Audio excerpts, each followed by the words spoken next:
Hello everyone. We are very happy to be here again with a very important international broadcast. This night we have very important guests. Tonight we're going to talk about electrosensitivity worldwide, the current landscape, and we are very happy to receive Dr. Magda Havas, that is a Canadian scientist and professor emerita at Trent University, international recognized for her research on health effects of electromagnetic fields and electrosensitivity.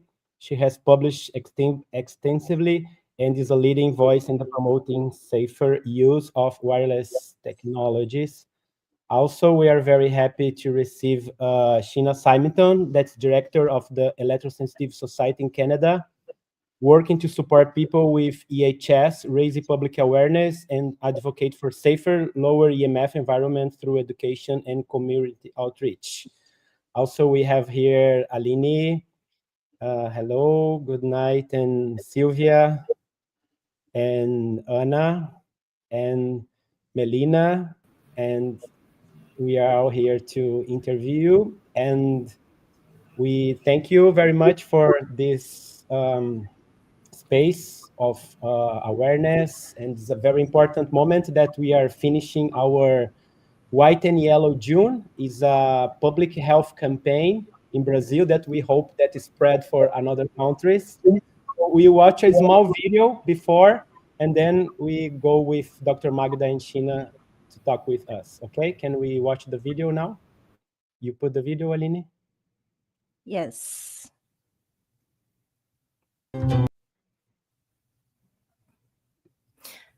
This video is just a little bit what happened in our White and Yellow June of 2025.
It's close your microphone.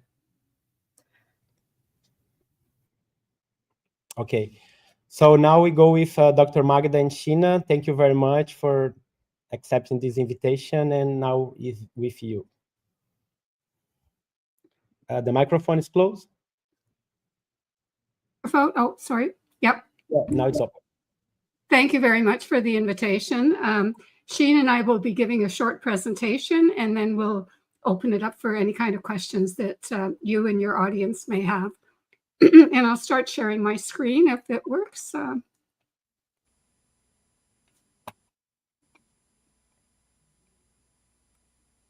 Can everyone see that? Yes. Okay, great. Well, thank you once again for inviting us to talk about electro hypersensitivity and the current landscape.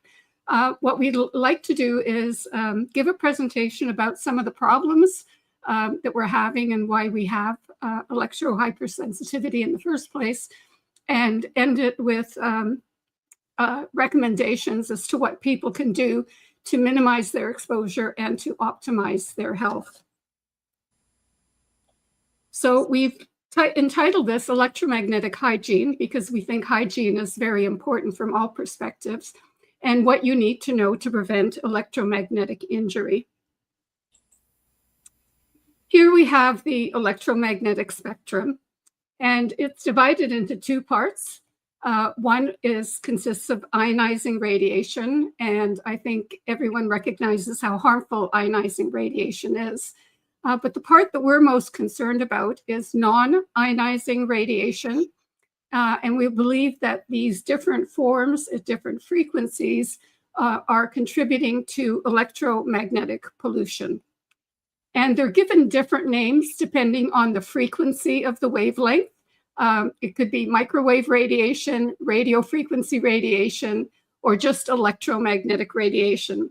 And that refers to anything above 1,000 hertz frequency, although that varies a little bit in the literature.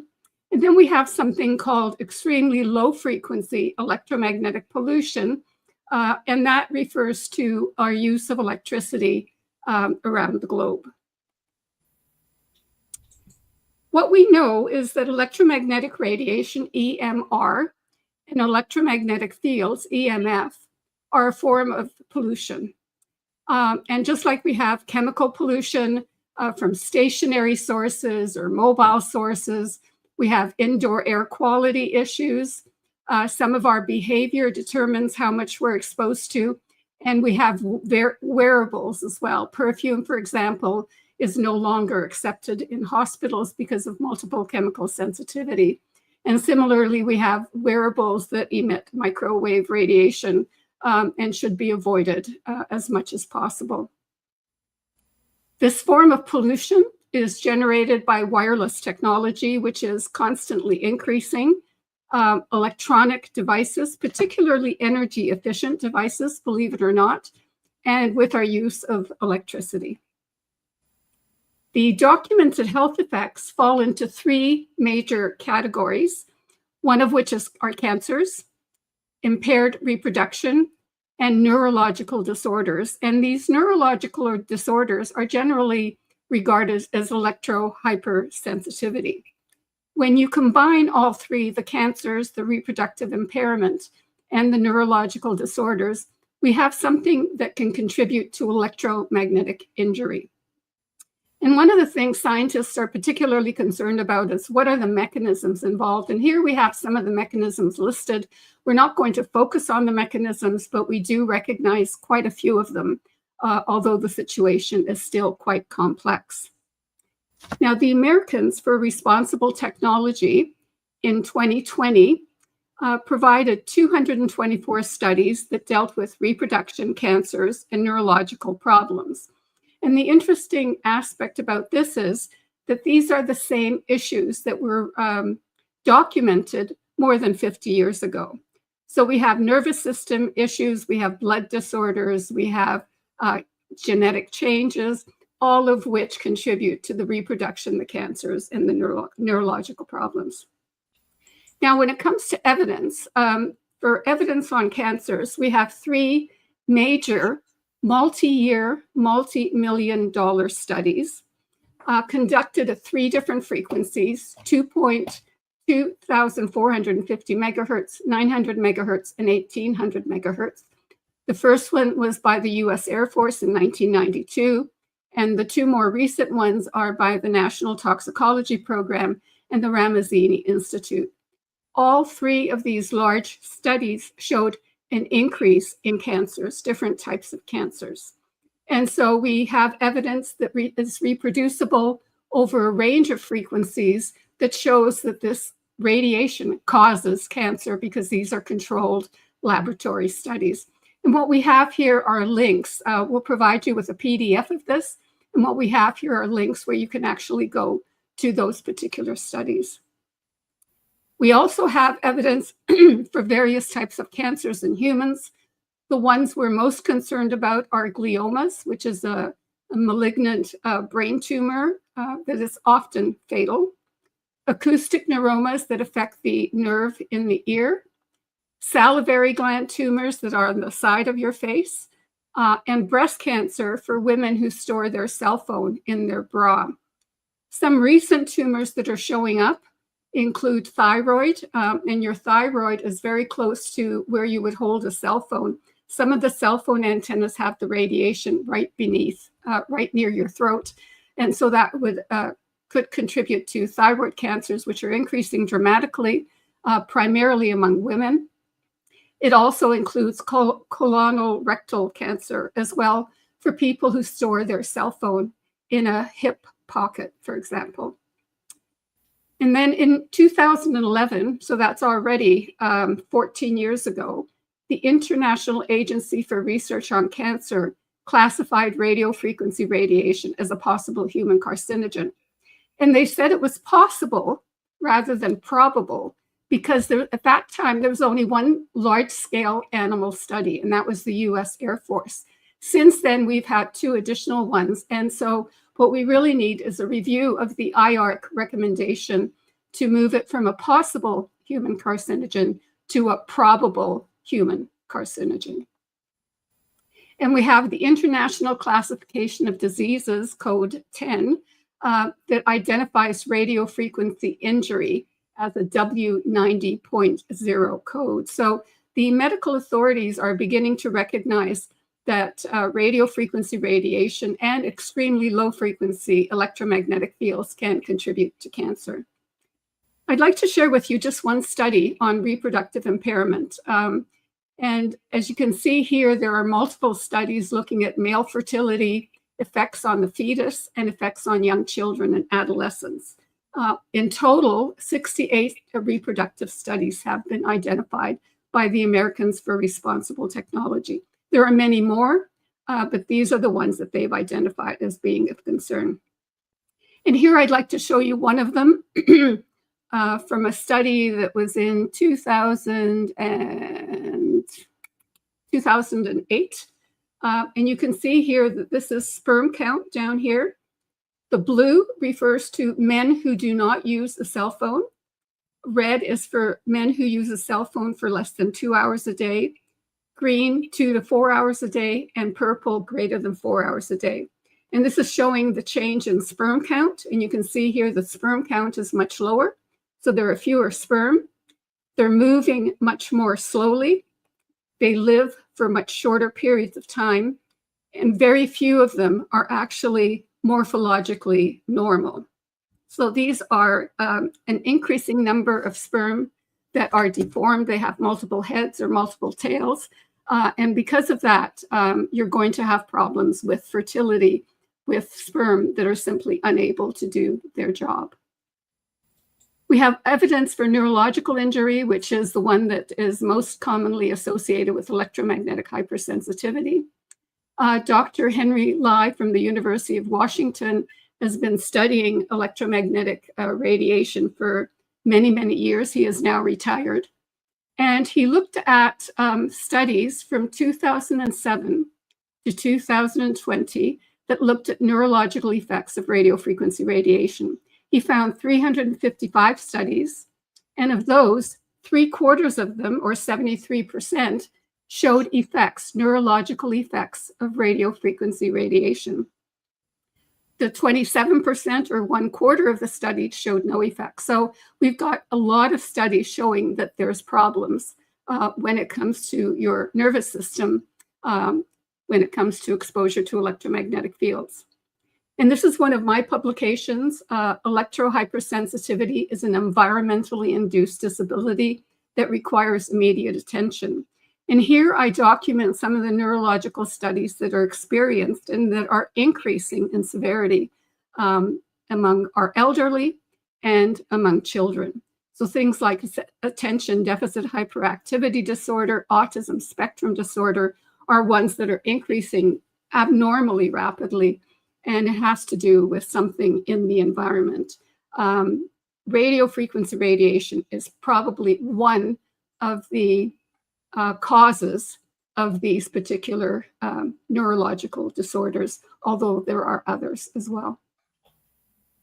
When it comes to symptoms of electrohypersensitivity, they're quite generic: sleep difficulties, chronic fatigue, pain associated with different parts of the body, mood disorders, especially anxiety and depression, cognitive disorders. People are having difficulty with short-term memory, difficulty concentrating. They say they have a foggy brain.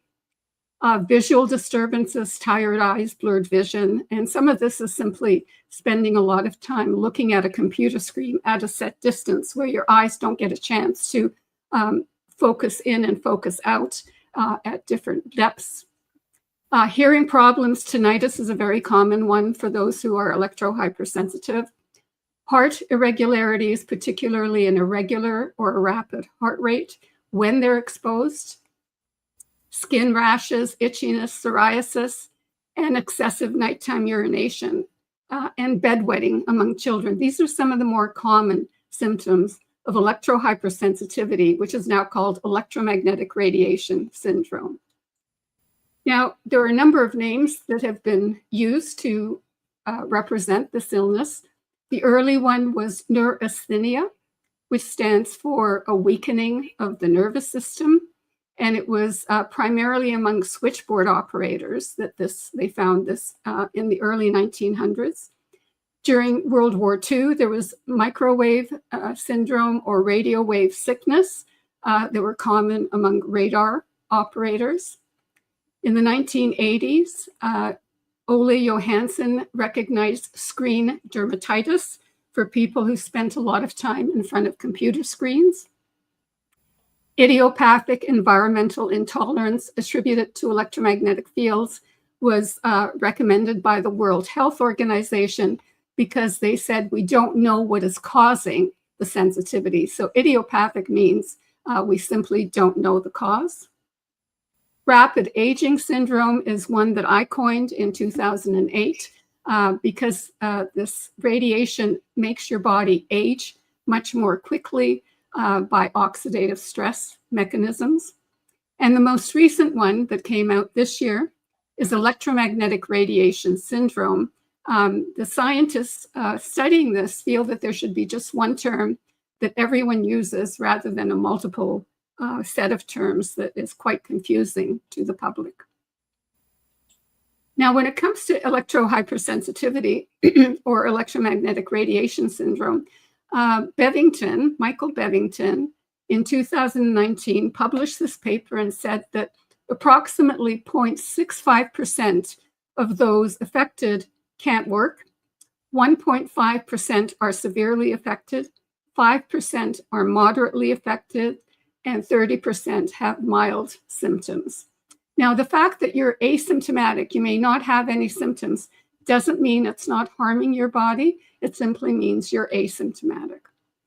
And when we take these percentages and apply them to different population densities, for Canada, for example, this is a slightly older slide. Our population is closer to 40 million now, but we have 247,000 who can't work, more than 500,000 who are severely affected, and 11 million that are mildly affected. For Brazil, these are the values. So we have 212 million people, 1.4% can't work, 10.6 are moderately affected, 63.6 are mildly affected. So we're talking about a very large population of people who are adversely affected by this radiation. And these are the values for South America. So we're talking about 2.8 million people who can't work, 6.4 are severely affected. So we're talking about a very large population.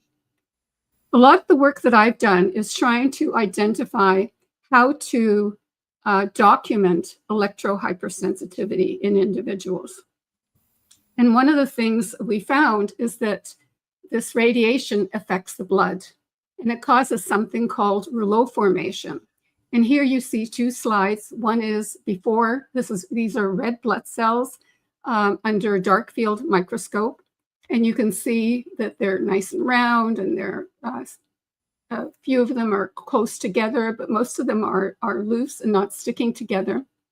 After exposing my body to Wi-Fi for 10 minutes, this is what my blood looked like with a live blood analysis. And you can see that every single cell is sticking to each other. And these are some of the consequences and some of the symptoms that this causes. So when red blood cells are sticking together, they can't exchange oxygen, they can't remove waste products from your body as effectively And some of the more severe consequences are heart attacks and strokes. We've also looked at the heart. This is one of our studies looking at microwave radiation and how it affects the heart using heart rate variability. And this is a result from one highly reactive person showing their heartbeat, 65 beats per minute, when they're sham exposed, so they're not exposed to radiation. When they're exposed to radiation from a cordless phone, the base station of a cordless phone, you can see their heart rate jumped from 65 to 86 beats per minute, and it became quite irregular.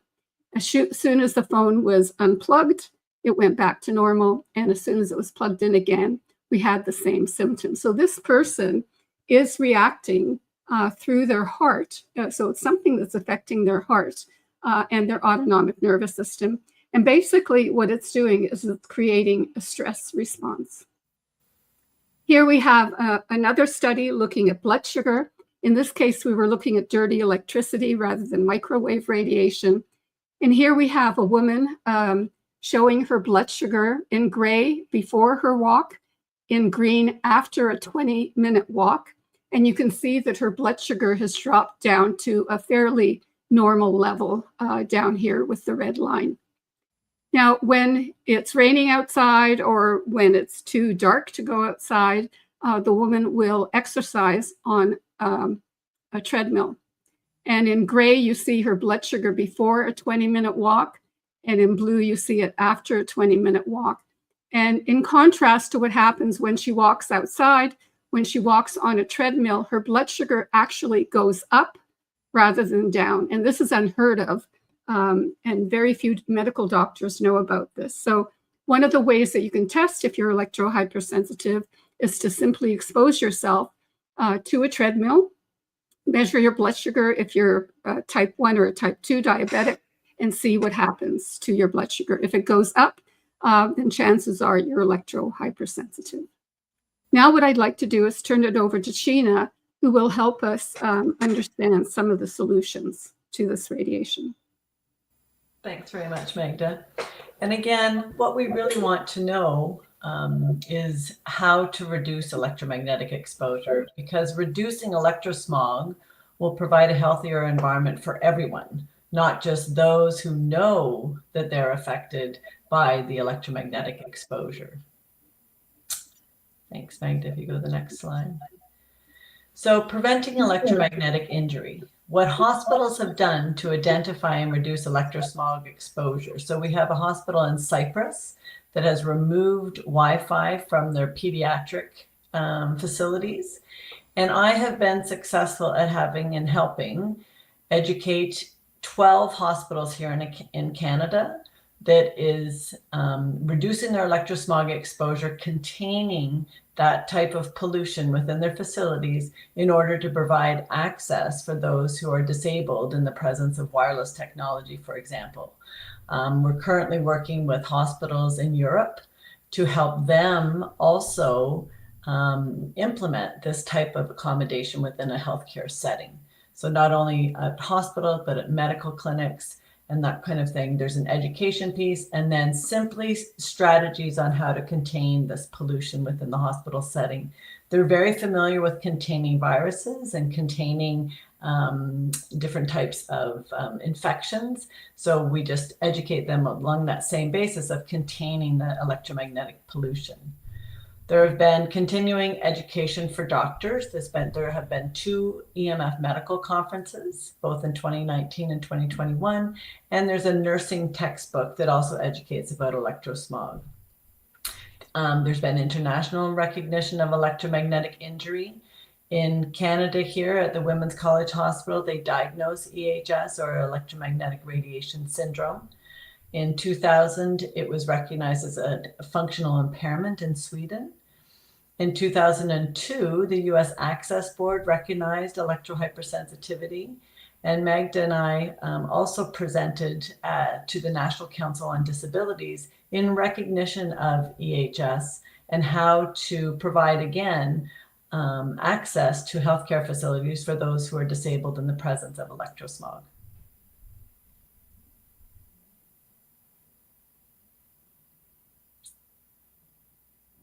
We'll just get Magda to get it back on here. It'll be just a second.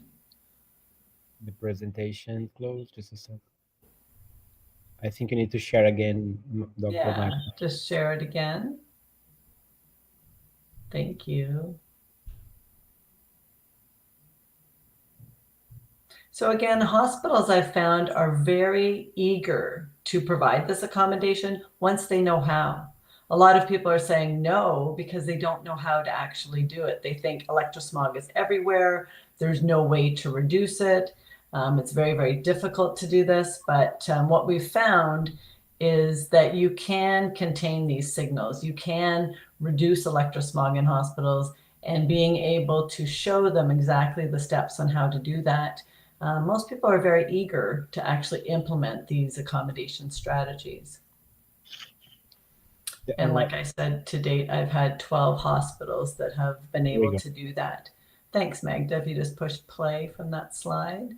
And the Canadian Human Rights Commission, they're looking at legal and legal aspects of EHS.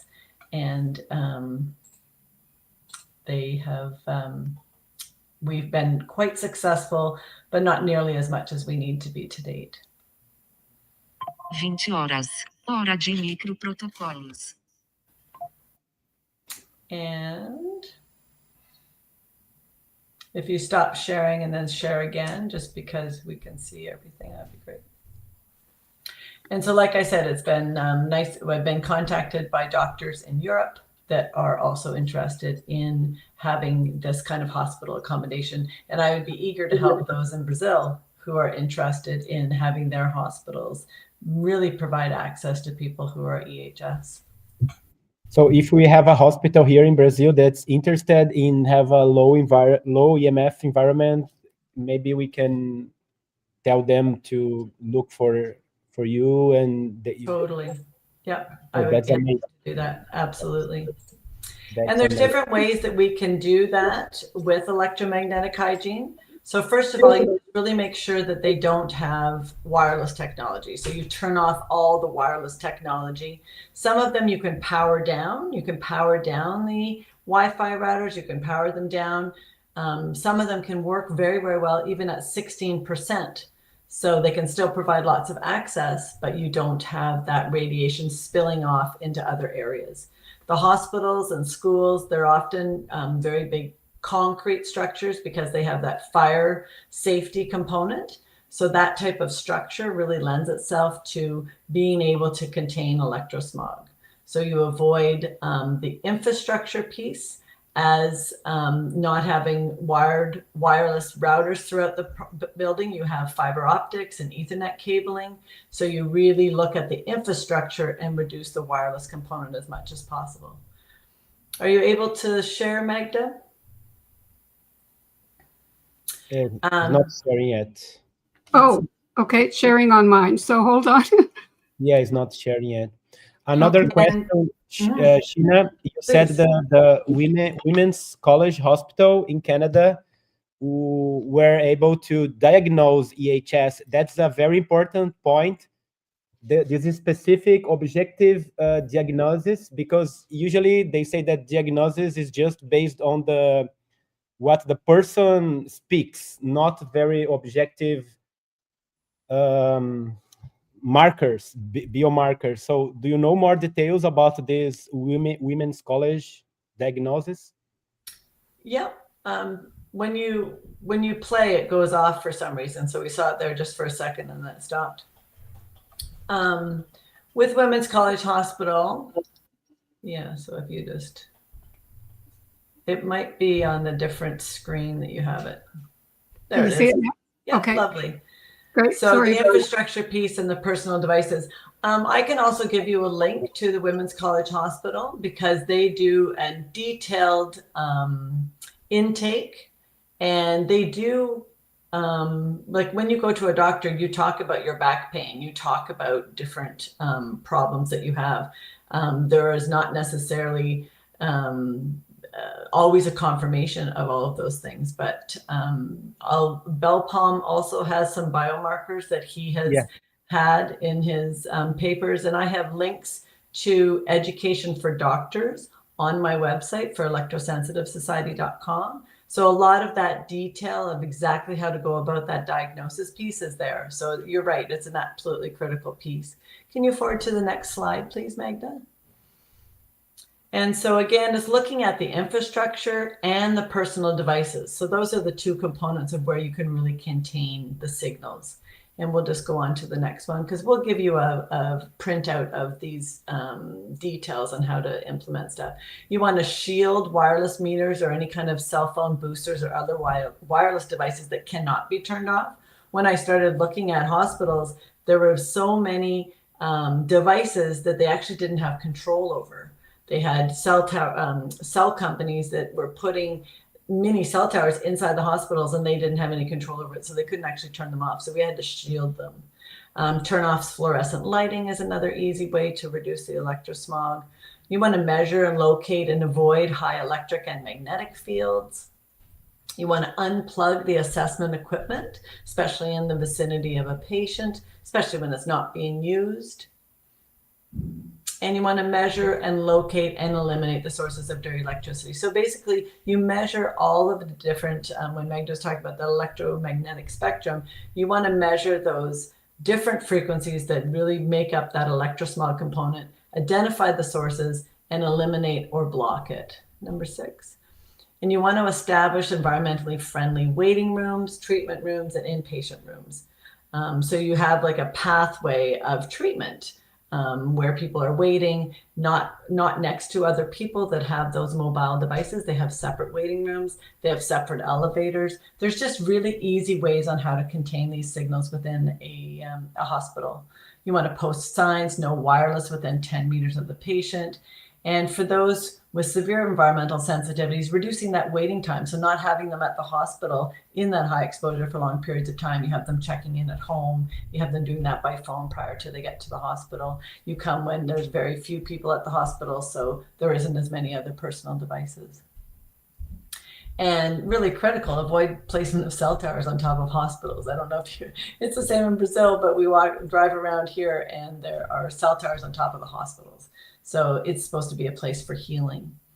So what you also want to do is monitor the invisible. So these are sounds of all of these devices. It's easy to not see, not know that it's there. And these simple meters that some of you have measuring with the Global EMF project, they turn these wireless signals into sound. So this is what some of them sound like.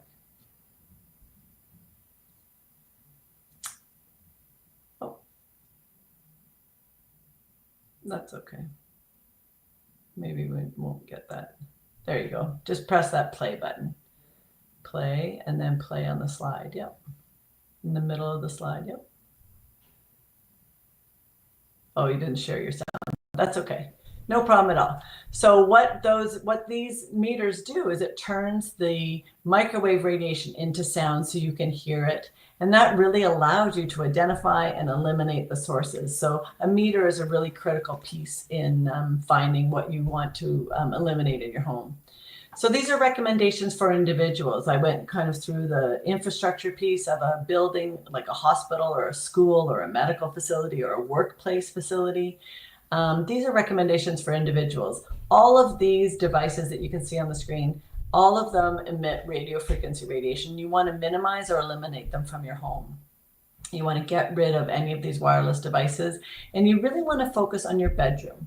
You want to focus on that bedroom environment. You rest, digest, and recover when you're sleeping, and you really need to eliminate any electrosmog in your sleeping environment. So not only measuring wireless radiation, but electric fields, magnetic fields, and dirty electricity.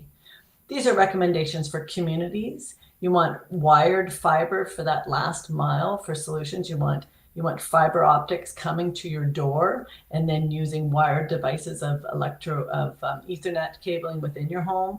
You want to be very proactive about having an antenna siting protocol, because what happens is these cell tower companies come into communities and say, we're putting our cell tower here and you can't say anything about it. That's not true. all of the community, especially here in Canada, you have a say in where your cell towers go and what your antenna siting protocol is. So really knowing that and putting in a very proactive, protective siting protocol is an absolutely critical piece for communities. And finally, reinventing wires, that future of landlines and networks. It really gives you a step-by-step process on how to use wired technology in your communities instead of wireless. So again, containing that, using fiber optics, wiring wherever you can. Will there be some use of wireless technologies in first response? Perhaps, but you don't have to blanket the whole area all the time, causing all of these other problems just because there might be a first response need for it.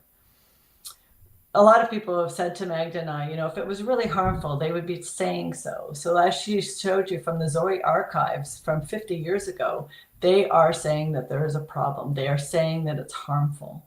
So I won't go through it, but all of the US government and research scientists from around the world, manufacturers themselves, the cell tower company, the cell phone companies, if you actually look in the fine print, they say to keep the device away from your body. There's medical academies, even insurance agents do not insure against radio frequency health effects. So governments recently have banned Wi-Fi from schools, accommodating those with EHS. There's public utility commissions are opting for you to be able to opt out of smart meters in Iowa, also here in Canada. And recently there's been EHS accommodation in Spain and the UK, and cell phones that cause brain tumors in Italy. So we'll give you the links to all of these harmful. And just another links to scientific resources that you guys can look up further. So we'll give all of that to you. Thank you. And we can just open it up to questions that you might have. Thank you very much, Dr. Magda and Sheena. Very interesting. I find very interesting this Bevington percentages of the population is slightly different from a previous one that we saw maybe 2 or 3 years ago that was divided in 3% severe, around 30% moderate, and asymptomatic maybe 65%. And that's very interesting. Now we have like four stages, and this is even extreme severe, let's say, can't work, 0.65%. So how was this change for this older percentage to this Bevington one? The microphone. I'm not quite certain how Michael Bevington came up with those particular values. I think they're an underestimate. I think more people are being adversely affected than is indicated in that. But even if we use his values, the number of people that are severely affected who are disabled by this radiation is astronomical. It's totally unacceptable when it's something that we can avoid simply by changing the way we behave and changing where we place certain type of technology and what technology we use. So I wouldn't focus too much on whether it's 0.65 or 3% or 5%.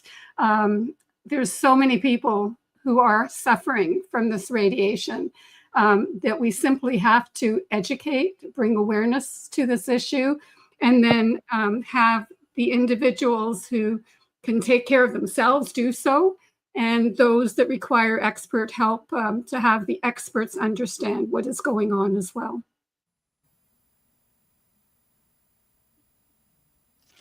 Yeah, the numbers for Brazil are astronomical. Even for Canada is pretty high. So I would like to have access to this Bevington work. I don't know if you have the paper. Maybe he can define what's severe, what's moderate, what he considers mild. Mild, yeah. Yeah, mild. Yeah, that's interesting for us to use also here, these numbers.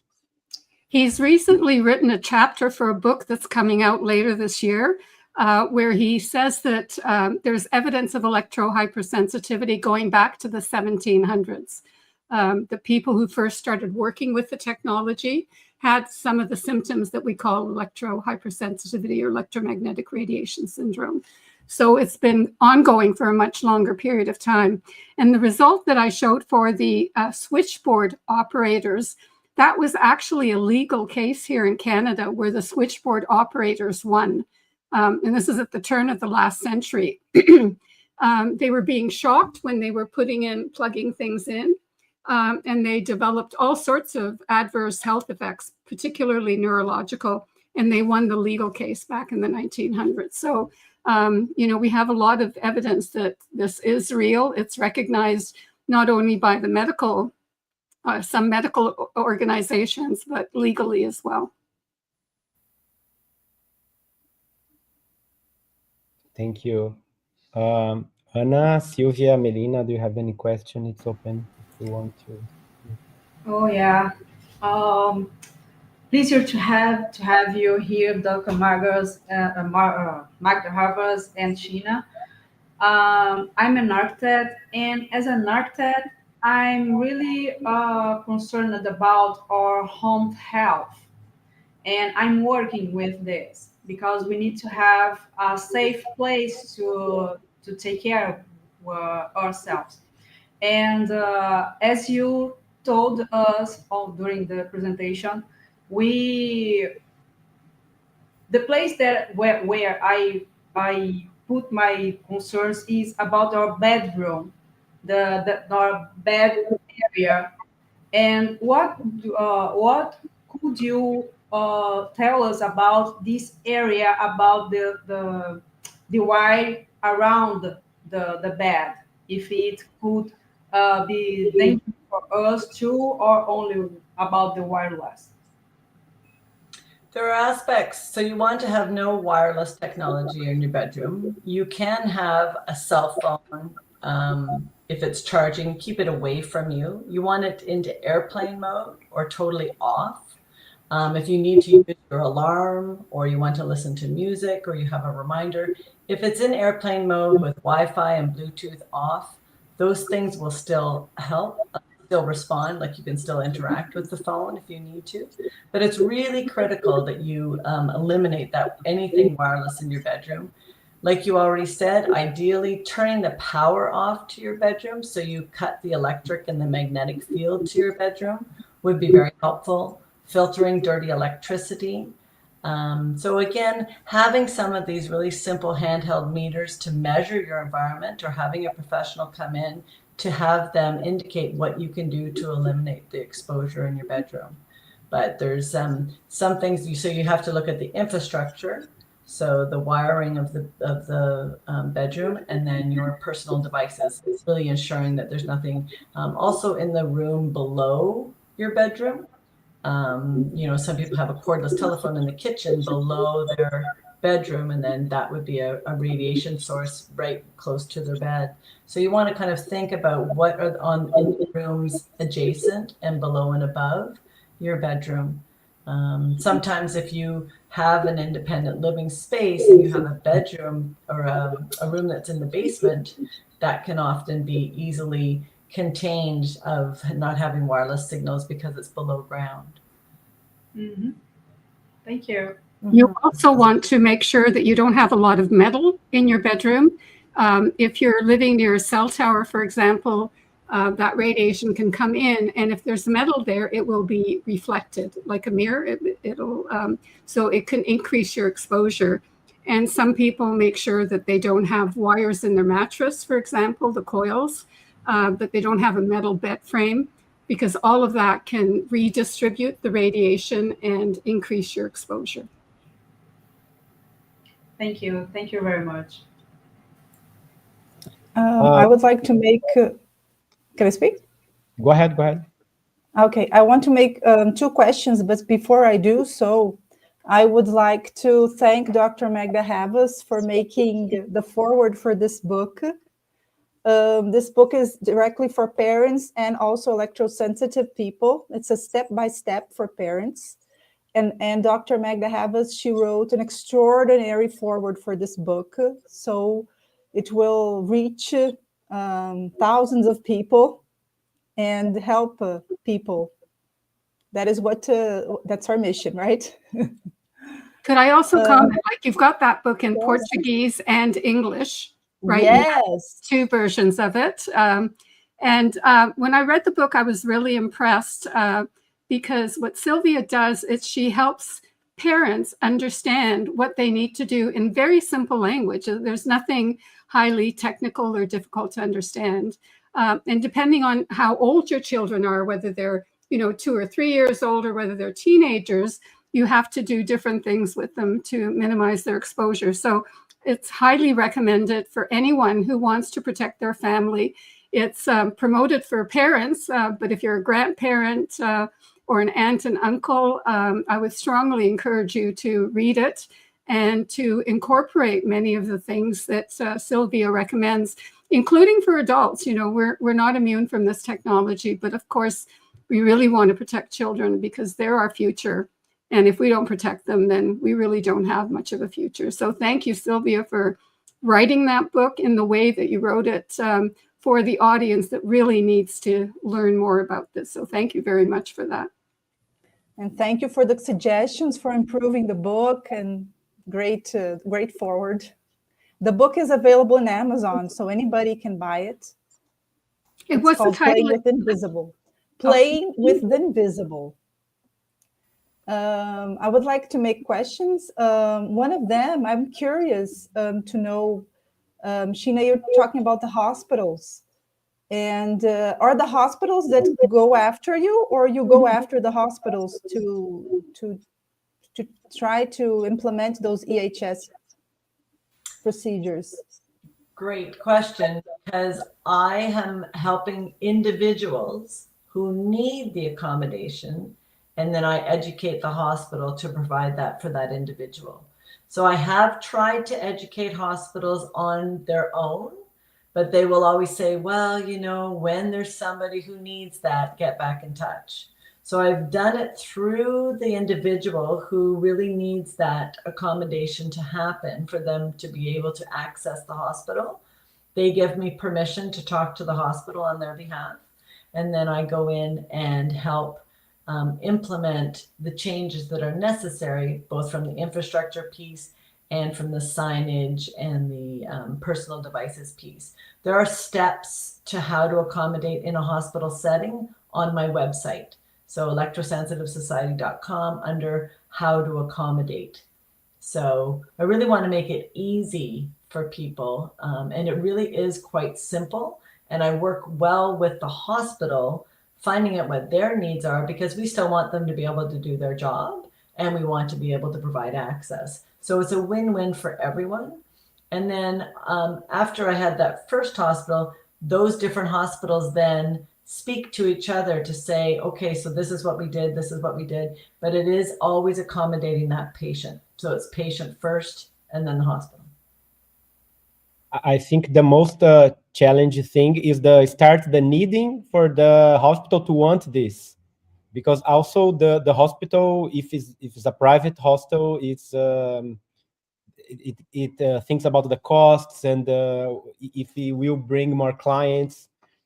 So it would be amazing if we have at least one hospital in Brazil that would like to have a EHS safe room or floor or wherever. I think the most challenging is starts the need with the hospital administration.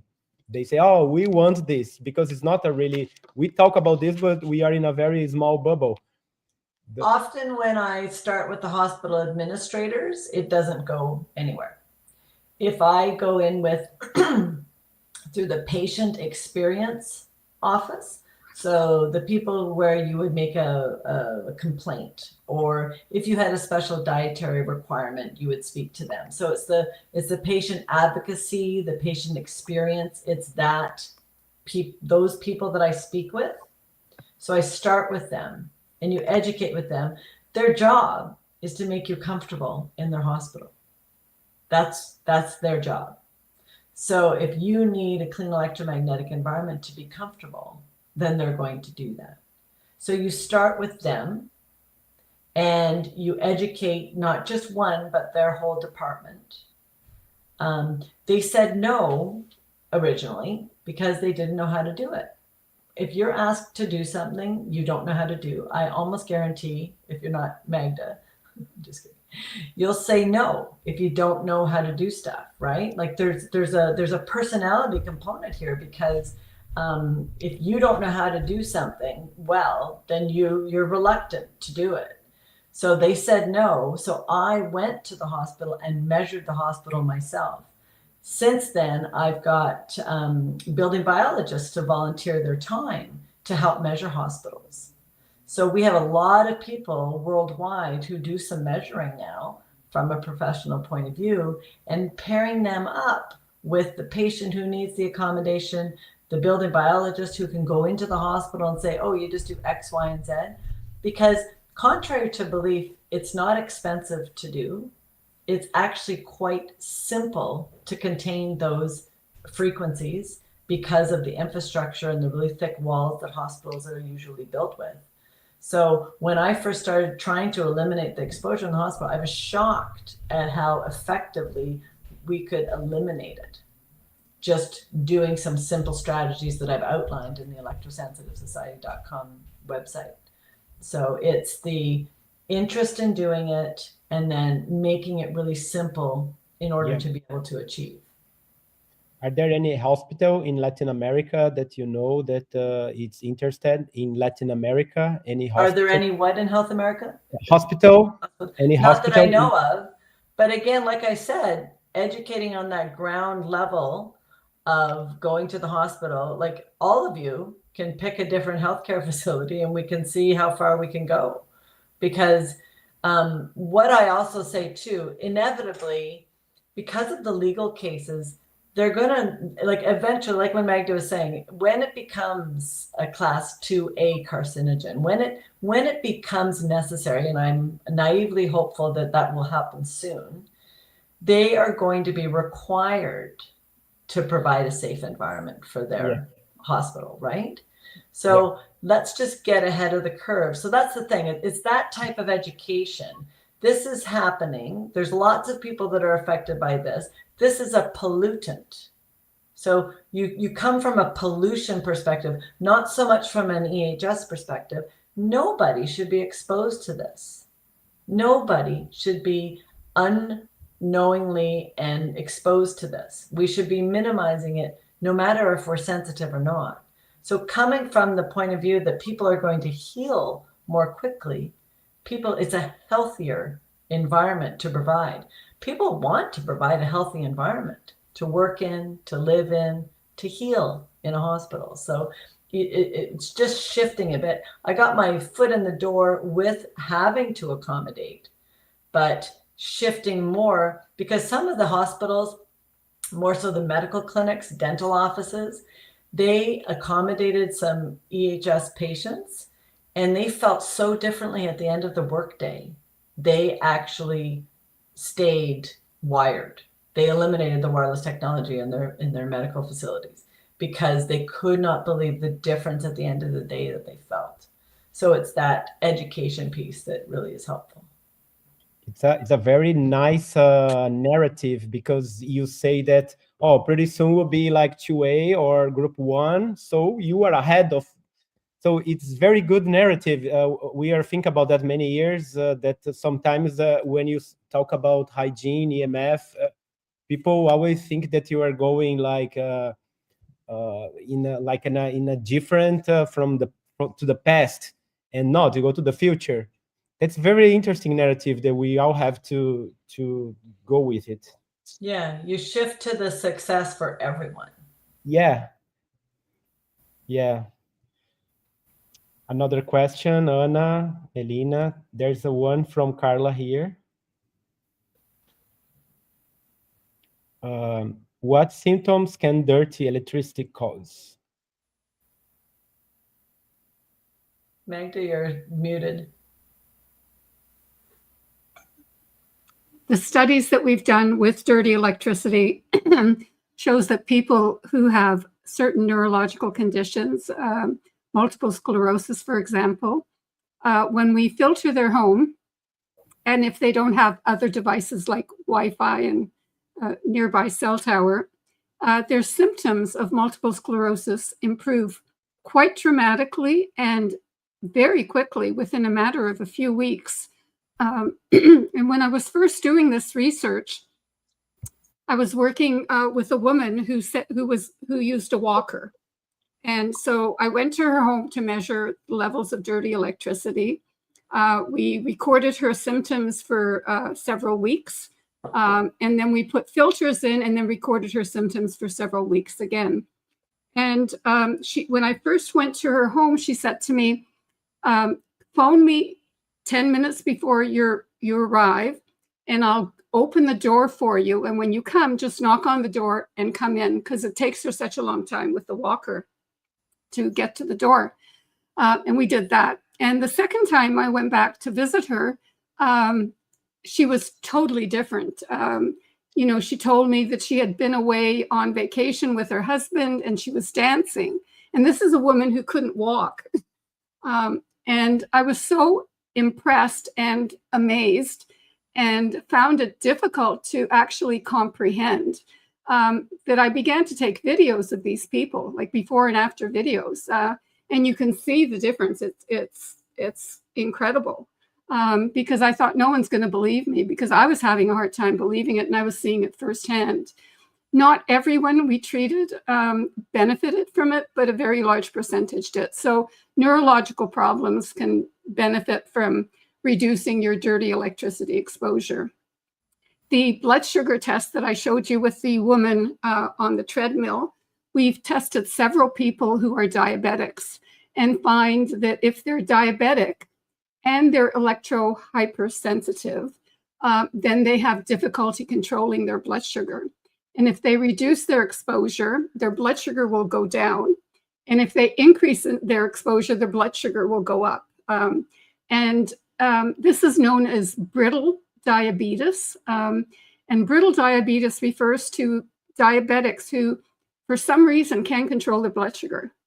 It suddenly spikes and suddenly drops.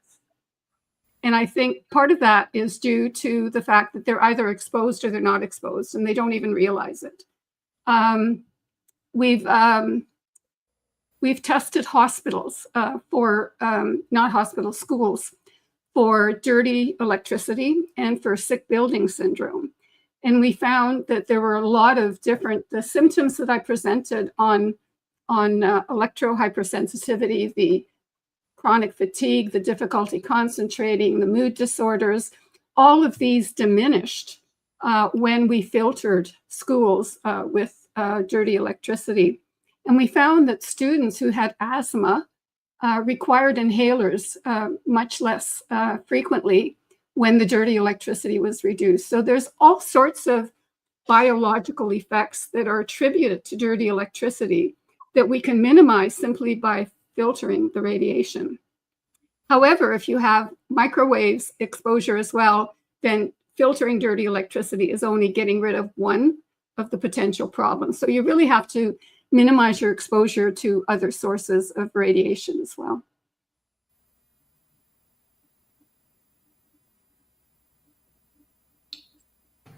So can I make a question? Do you think that we have something that dirt electricity can affect something about sinusite, Fabiano, sinusitis or rhinitis, something like that? No, I don't know. I don't understand. Sorry. Sinus problem. Yeah, sinus and Anna, do you know rhinitis? Rhinitis or Rhinitis. There is something about this too. Okay, I haven't heard about that. Have you, Sheena?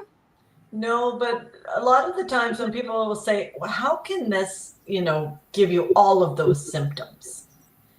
It's really how your immune system works. It's kind of like in my mind, I think of it as like little weak links within your system. Because if you think about it as a stressor, you think of it as interfering with your immune system function, because some people have skin problems, some people have bedwetting problems. You eliminate the dirty electricity and the bedwetting stops. So it really, but it doesn't happen for everybody that way. It's like it's what else is going on in their symptoms, what other toxin load that they have that they're dealing with. So I haven't heard of this, but you know yourself that if there's something suppressing your immune system function, and then that's removed, your immune system can deal with things so much better, right? So there is evidence in the scientific literature that it interferes with immune system function. So rather than, again, that symptom being really tied to the symptom, it's more what your system is already dealing with and what your kind of sensitivities or susceptibilities are, if that makes sense. That's how I see it more. And thinking of it as a toxin really lends itself to doing that, rather than this exposure causes this symptom, this, like, you know. So it's because it's taken us a really long time to try and tease some of this out, because as Magda said, you know, what would happen with one person didn't happen with another. But there was some reproducibility of it. And it often depends on what else that person is dealing with, what other precursors or what other things are taxing their system. Thank you. You're welcome. Anna, go ahead. Hi. Hi, everyone. First of all, I'm honored to be here with you all. I'm Ana Cunha. I'm architect too. Actually a neuro architect now. And I'm part of Slow Phone now too. I administrate the EHS group inside the Slow Phone with 57 members. And I'm gonna make some questions asked by the members of the group. Well, first of them is, does an induction stove have any harmful radiation for those who use it? Induction stove, the induction stove. Yeah, I'm afraid I haven't followed information on the induction stove. Have you, Sheena? Yeah, there's a really high magnetic field. Stoves in general, if they're an electric field, there will be a really high electric and magnetic field coming from them. What we recommend is increasing your distance, you know, using those back elements. So you increase your body's distance from it.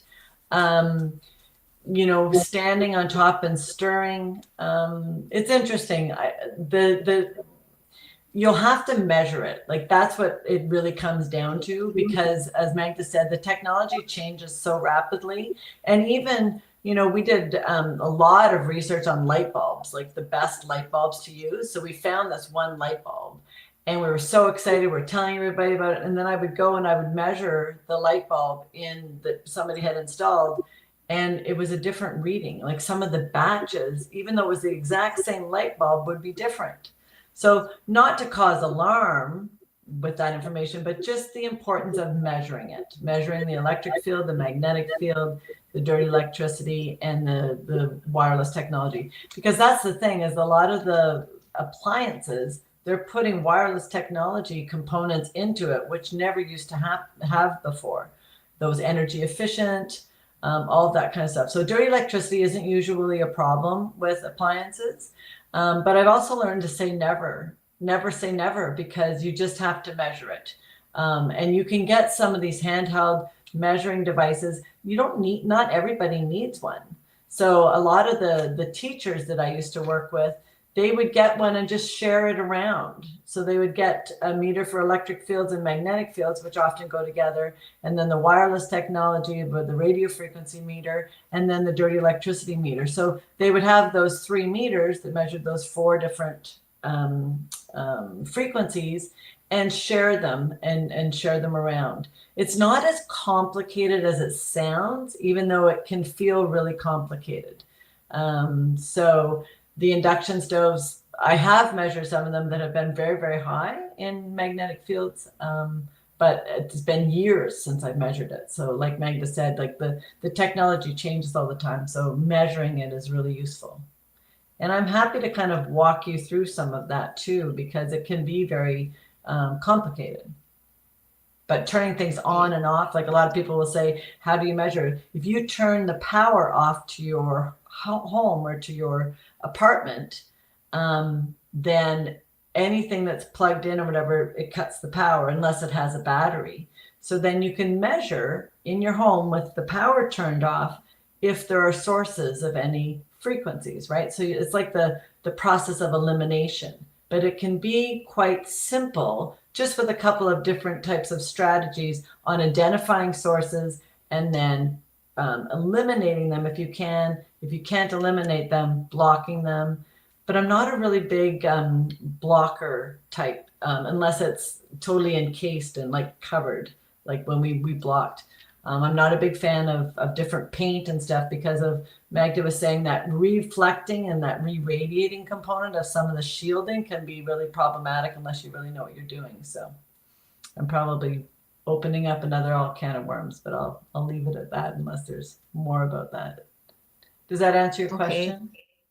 Yes, thank you. I have a few more if you have time. Could people with pacemakers or other implanted electronic devices be harmed with the induction stove? Have you measured, like we haven't done anything with the induction stove really, but the pacemakers used to be affected by a microwave oven, for example. And so if you had a pacemaker, you were told not to be in the kitchen when your microwave oven is on. What they've done since then is they've shielded the pacemakers. So the pacemakers, a lot of the newer pacemakers aren't affected by this radiation. There's no interference. The thing is, we haven't shielded our heart, right? So, you know, shielding the pacemaker is one thing, but shielding the heart is quite different. So, so if you have a pacemaker, you can, and it's a modern one, then chances are it's not going to be adversely affected by the radiation, but that doesn't mean the rest of your body isn't either. So, okay, thanks. Another one, is anxiety a characteristic of electrosensitive people? Anxiety, fear, depression, etc. Very much so. Yeah. These emotional reactions are increasingly common among people who are electrosensitive, and it's anxiety and depression that are the two really big ones that are already affecting a large population globally. And I think what this radiation does is it increases your stress response. So, you know, if you see something, a car driving towards you, you know, it causes this panic response. And, you know, you might be able to avoid it. You might not be able to avoid it. But with the radiation, you don't see it coming towards you. You just feel it. A lot of people who are electrosensitive have told me that when they go shopping in a large store, you know, a large grocery store that has, you know, halogen lighting and a lot of people, and they're using their cell phones, they tell me that they have an anxiety, they get a stress response as soon as they go in there. And what they have to do is they have to make a list of what they want to buy, and they buy it as quickly as possible and get out of the store as quickly as possible because they can feel that anxiety. They don't know what it's attributed to. Some people think it's just being in public with other people. But if we were to eliminate the radiation, chances are they wouldn't have that kind of reaction. And that stress response causes secondary biological problems, depending on which hormones are being released into your body. So it's a little complex, but basically it's just an increase in your stress reaction. And I know that when I'm stressed, I have difficulty thinking clearly. You know, my mind doesn't work so well. And if that's happening on a regular basis in schools, for example, with kids that have Wi-Fi, right? How can they learn when their body's being stressed, and they're having a hard time functioning, they're having a hard time concentrating, they can't remember things. So they have to develop different mechanisms in order to remember and in order to be able to respond. And they shouldn't have to do that. I mean, we shouldn't have an environment that's toxic to kids in schools when they're trying to learn. And the same goes for teachers. Teachers are having a hard time with this as well. So whatever the stress response brings up in you are the symptoms that you're going to experience. And anxiety, depression are two very common ones. Sheena, did you? I was going to add to paper when you were looking at the cordless telephone and people would go into tachycardia. So they would be physiologically going into a stress response, a very acute stress response. And one of the women, when Magda was doing her research, she was thinking, oh my gosh, like I couldn't understand what was going on. Every time I felt like I was having a panic attack. So it was a physiological response. Her heart was actually going into tachycardia in the presence of this wireless technology, and she could not understand it because she doesn't feel stressed. She didn't feel, because Magda, so there's two different aspects to this. There's a physiological response, and then there can be a psychological response to having such a physiological response. It's not just that simple, but there is definitely aspect to it. About the induction stove too, Magda's talking about the wireless piece. The magnetic piece is probably more of a problem with the induction stove. So really what I would recommend is for them to actually talk to their doctors, because those pacemakers and those different, because again, they've changed the technology. They may or may not be shielded for that magnetic field. Like Magda said, they started to always say people stay away from your cordless telephone and don't use any wireless. And then they said, oh no, we'll shield it. So then that wasn't a problem. So finding out about the induction stove with a really high magnetic field. But like Magda was saying, none of us should be exposed to this electrosmog. Many of us are resilient enough to deal with a little bit of exposure, but many of us aren't. Sheena, you mentioned a very important subject, in my opinion, is physiological or is like psychological origin of the symptoms. Sometimes I am myself in a place that I know there's a lot of radiation, and I really don't know if the symptoms I am experiencing is coming from I am creating with my mind that I know that I have a lot of Wi-Fi routers, people with cell phone, or is a really physiological response of my body. I think this is very important, and I really don't know exactly. I know that I feel better when I'm away from wireless device. I'm in the nature. Of course, I know I'm okay. But sometimes I am close with this device and I don't feel bad. Sometimes I feel. So, this very important differentiation of the origin, if it's psychosomatic or is physiological. This is very important. It is, and we would probably need another hour and a half to talk about exactly how I think about all of that too, because working with people over the last 20 years, I've started to realize that, like I was saying, it's not just, X and Z, just like the symptoms. It's not just like this exposure causes this symptom. It's very intricate. The bottom line is you want to minimize it wherever you can. You want to sleep in that clean environment so you build up your resilience. You just made a great point about going out in nature, getting up to see the sunrise, spending time in water. There's so many ways that we have evolved that are going to, fill our cup of health up so we can be resilient to the different types of exposures that we have, whether it's stressful emotional exposures, whether it's stressful electromagnetic exposures, because we all have different stages of our lives. As you know, you've been more tolerant and more resilient at different stages, depending on what else is going on. So it's this whole, not where are you at physiologically, where are you at with respect to trauma or stress. So there's lots of pieces to the puzzle, but that's the neat part, is we're starting to really understand if we look at your system and start to tease out, okay, so what are your priorities with a toxin load? What is your priority with this physiological or psychological stress response? And we're really starting to be able to tease some of that out to help people really live joyful lives. Sheena, would you like to mention anything about auricular chromotherapy? Yeah. In 2019, I learned about a trauma treatment for stress and anxiety. And it's using the acupuncture points on your earlobe that are associated with parts of your brain that are associated with an emotional response and the memory.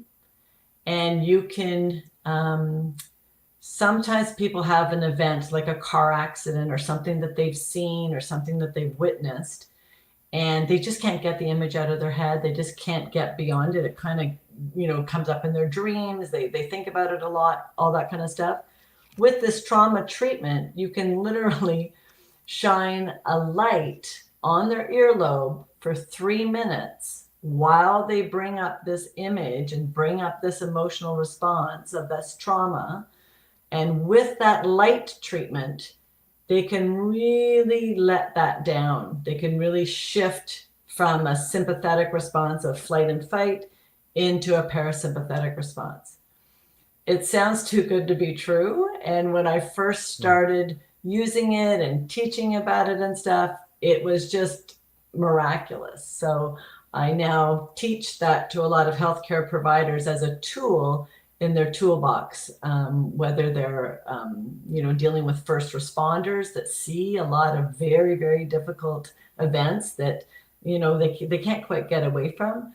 Car accidents, kids, dentists, a whole bunch of different healthcare providers are starting to utilize this tool. So, like I said, I could talk another hour and a half about it. You can press with your fingers the point. You can press with the fingers or just with the light? You find the different points. It's a very simple process, but there's a lot of nuances that's why I ended up doing this 12-hour online training to teach people how to do it. Part of learning how to do it is really experiencing it yourself, which is a really powerful aspect. So you find the acupuncture points that are associated with your event, and there's a specific protocol on how to do that. So yeah, it's very, very simple, but incredibly effective. Yeah. Nice. Anna, do you want to read another question? We have a couple more minutes. Okay. The other one is, what is the relationship between MCS and EHS, multi-chemical sensitivity? And Magda, do you want to? Often people who are multiple chemical sensitivity can be electrohypersensitive, and vice versa. There's no, other than your response to those toxins or those scents or those frequencies, it's, and I want to be careful how I'm saying it because it's interesting. There is like a strong reactive response, whereas one person will have that response where somebody else exposed to the exact same environment has a very different response. And again, it depends on what else is going on in their system, what other toxins they have, what other experiences they have, what their system is able to deal with, what their system, their body has decided is a very significant threat and reacts that way. As far as I know, there's not a real direct link between multiple chemical sensitivity and EHS, but often people that have one often have the other. Magda, do you have more to add? I was just going to say that I think it relates to your immune system. And if your immune system is compromised, either by being hyperactive or underactive, you're going to respond to these different things in your environment. And so if you have a compromised immune system, whether you're exposed to chemicals, to insect bites, to pollen, dust, electromagnetics, your body's going to react because of the state of your immune system. So getting your immune system as healthy as possible is really critical. And, you know, if you had a really good medical doctor, they could advise you on how to do that. And by improving the quality of your environment, improving your nervous system, improving your immune system, this is all going to help you recover from electro hypersensitivity, so that when you go out into a potentially toxic environment, your system won't react as strongly and you won't have as many symptoms as you had before. Yeah, and that nervous system, immune system, a very, very important connection. Thank I you. have a. Go ahead, ahead. Anna. I do. No, Go go ahead. go. Okay. It's a question about the name. Yeah, I always think about this EHS name. Also because I don't like the H. I don't like to call hyper, because it seems that I don't like the hyper. Also, usually we don't know how to talk about this condition, that we don't say it's a condition, it's a disease, bunch of symptoms. Is kind of hard to talk about this condition. We are saying condition because I think condition is the best word. I also think that 100% is affected. We have these percentages of population, but usually people talk about this, about a disease or a problem, or this people is the problem. And I don't like this, because you put the focus on the sensitivity of the people, not in the pollutant. It's a pollutant. It's a toxic pollutant. So it's a narrative that put the focus in the person is the problem. Everybody is happy with wireless, Wi-Fi, and Bluetooth, and you are complaining. So you are the problem. Everybody is happy, you know? That's very complicated. So I heard in your, I saw in your slide that you use this name, EMR syndrome, right? That's right. And when I talked to Dr. Hardell, he used the microwave syndrome name. And I think everybody is looking for a new name. I don't know, but EHS is maybe the most popular. That we need to be popular. We need to reach more people. So I would like to hear you too, maybe you, Magda, that you talk about this. What do you think is the best name that we need also to be strategic, get in the media? And I would like to hear you. Well, there were so many names used to describe this that the scientific community said, look, we need one name. And they got a bunch of scientists together, formed a committee. I sat on that committee, and we went through a number of different names. And we had medical doctors and engineers and a lot of different people with different expertise to try to pick out a name that would apply to what we're talking about, and that everyone would use that name. And the name they came up with was electromagnetic radiation syndrome. So that was the name that the majority selected. I think it's fine. I agree with you that hypersensitivity implies that there's something wrong with the person. I think the best description of this comes from Sweden, where they say that I'll use sensitivity, is an environmentally induced disability. It's not a disease. It's not a disorder. It's an environmentally induced disability, just like someone who's crippled, can't walk up a flight of stairs. They're not disabled if they have an elevator, but they are disabled if there's a flight of stairs. So I think taking the onus off the individual and putting it on the pollutant in the environment that's caused the problem is really, really critical. And that's what this group tried to do with the electromagnetic radiation syndrome terminology.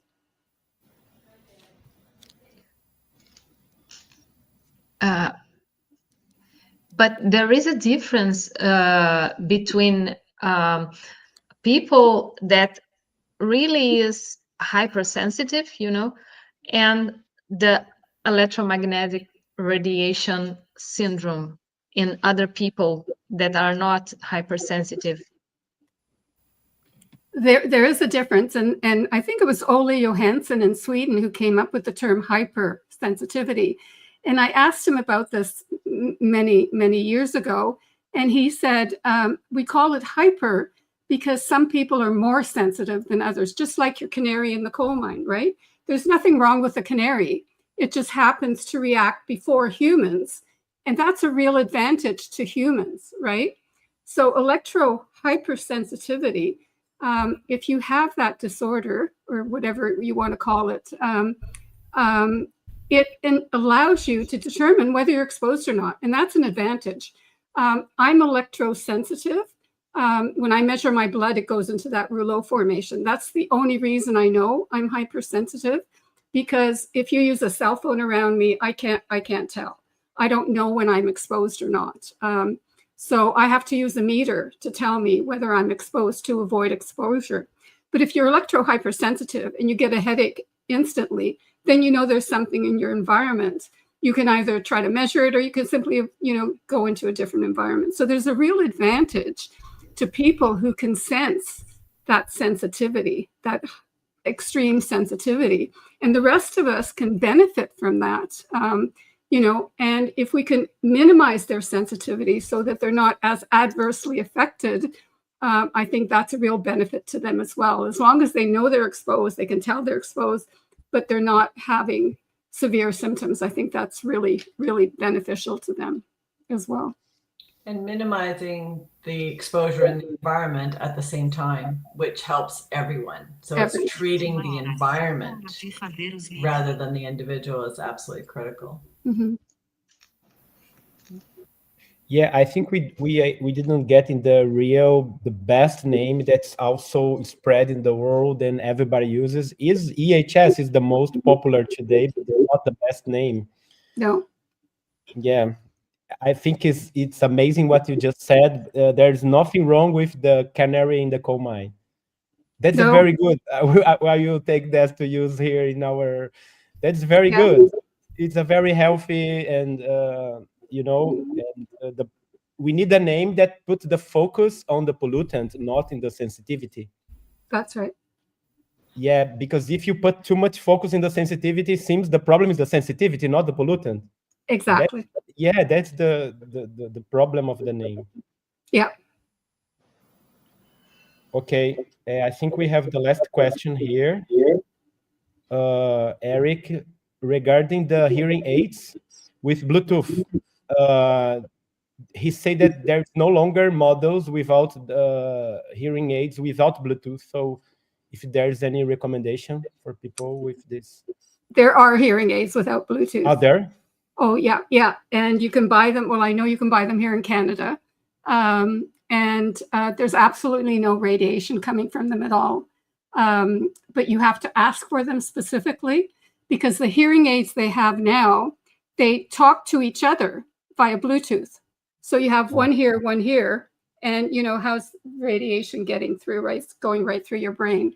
And because you never move the hearing aid, it's always in the same spot, the chances of you developing a tumor increase astronomically, because you have to give, you have to take it away, give time for your brain to recover.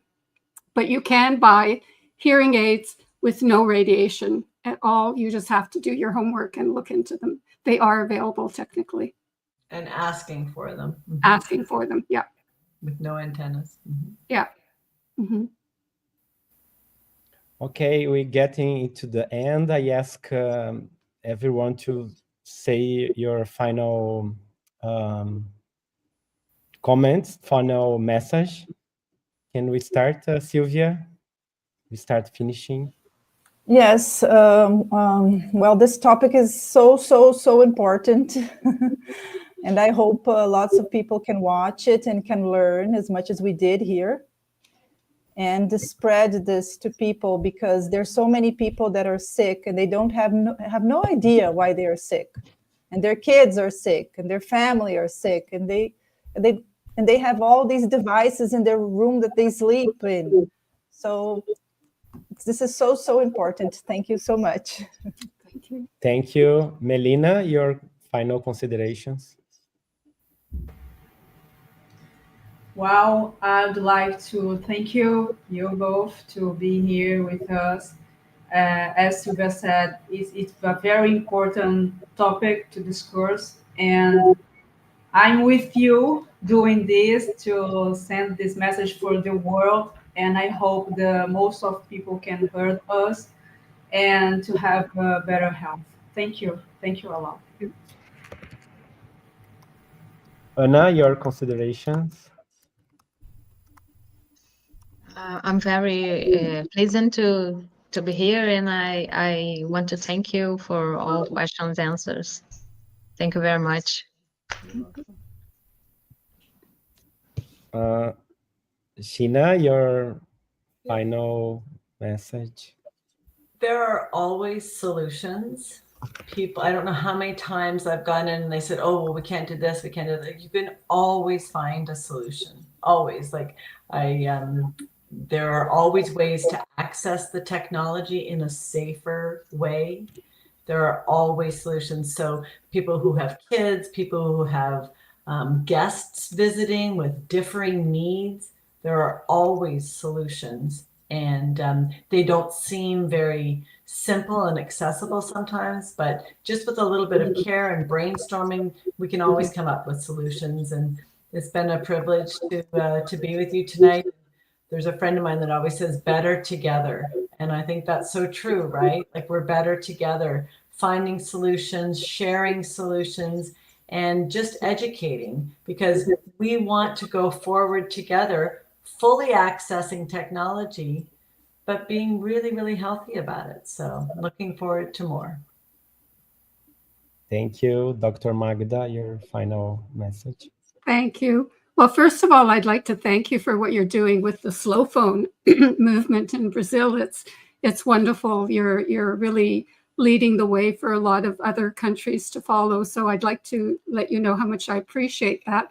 And I'd like to volunteer, Sheena, for if you'd like to do anything in hospitals, if you have someone who's electrosensitive who needs to be accommodated, I know she'd be very willing to help you.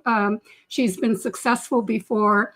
And the more hospitals I think we can get on side, eventually they'll start doing it themselves. And Sheena's already been approached by some hospitals saying, how do you do this? So it's beginning to change so slowly.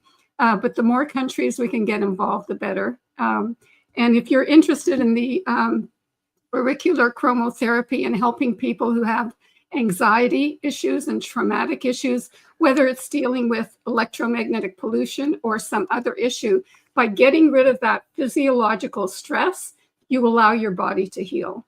So it's whether it's mental or physiological, they both lead to healing, and they both need to be known by as many people as possible. And I'd like to thank Sylvia again for her book. We need one for doctors.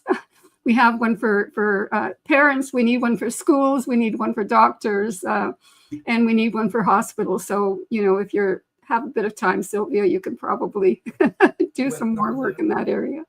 So thank you very much for this opportunity, all of you. Thank you.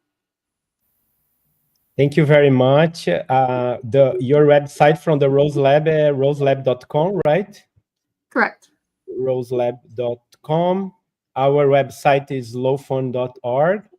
We have our Telegram channel in English. That's Lowphone Global, t.me/Lowphone Global. And our YouTube channel, we have a lot of videos in English. Most is in Portuguese, but in Spanish, but we have some in English. And we thank you very much, Dr. Havas, Sheena, Sylvia, Anna, Melina, and Aline, that's in the backstage for this moment that we are planting this seed. It's very important to keep persistent over the years with happiness and enjoying the path. Okay? Thank you. Thank you. Bye-bye. Bye-bye. Bye-bye.